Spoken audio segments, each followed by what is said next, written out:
And that breaking news is Thomas Harrington going to start for the Buccos tonight, Noah.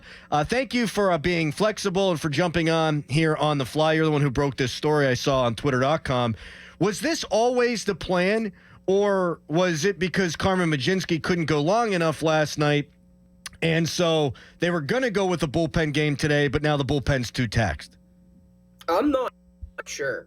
I think it makes sense if it was the plan. Yesterday after the game, I was just running through my mind how this would all work. And yeah, they needed a starter to come in today. Like I tweeted last night, when Joey Wentz pitched in the 8th, I thought that if they were going to do a bullpen game, that would have been their opener.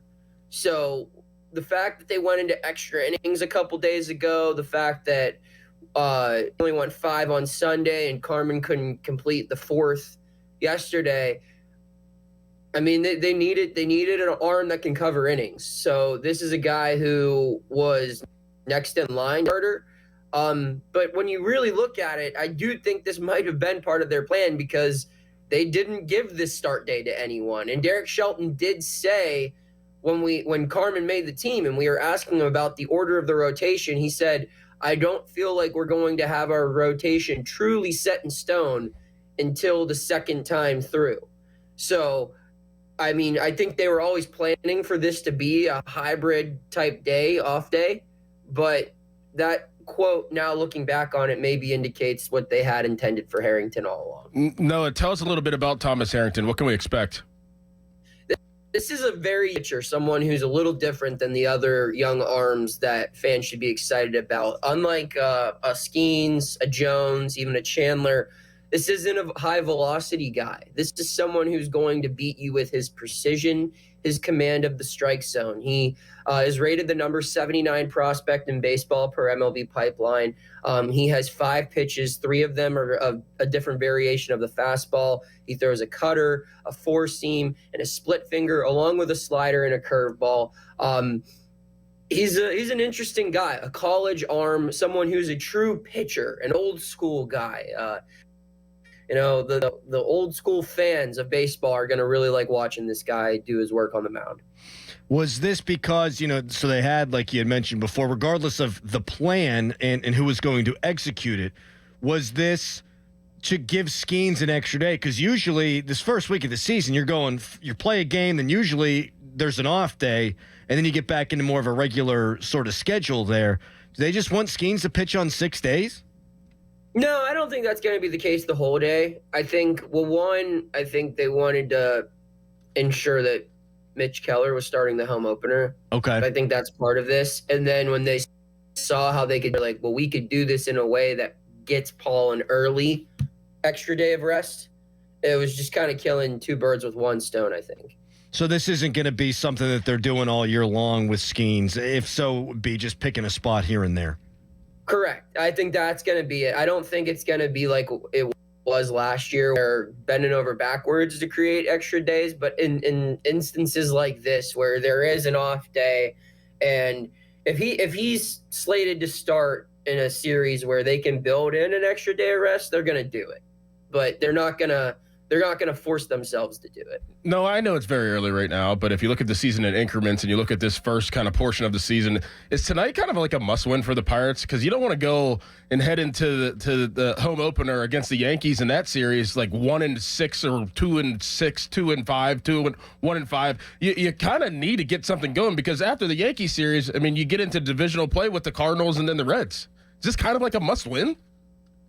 It certainly isn't a game you'd like to see them lose. I don't know if there's any must-win games in the month of now April in Major League Baseball, but there is pressure. I mean, you can already feel it on the team, in the clubhouse. You can feel it from the manager.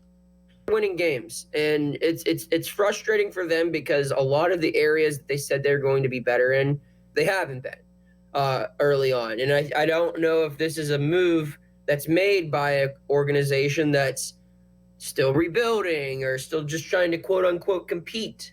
And I'm not going to sit here and claim the Pirates did everything they could to set themselves to be a title contender in 2025. That's not what I'm saying.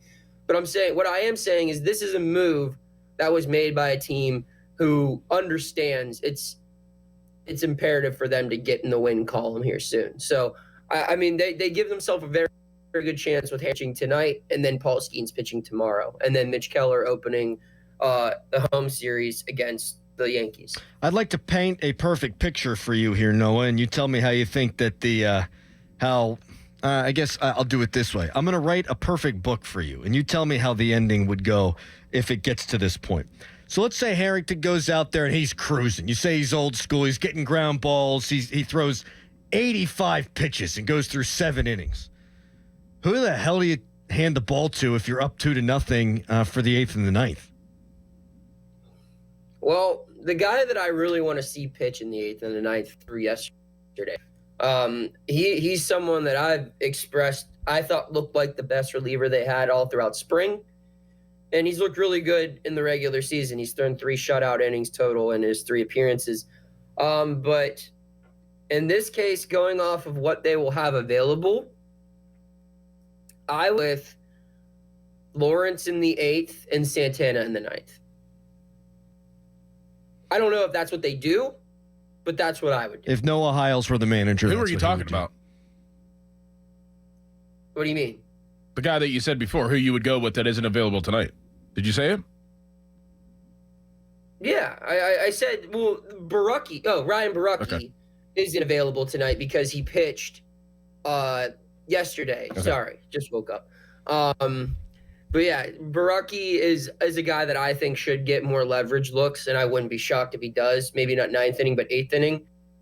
But with him available, I would think that, Lawrence and Santana make a lot of sense for that spot.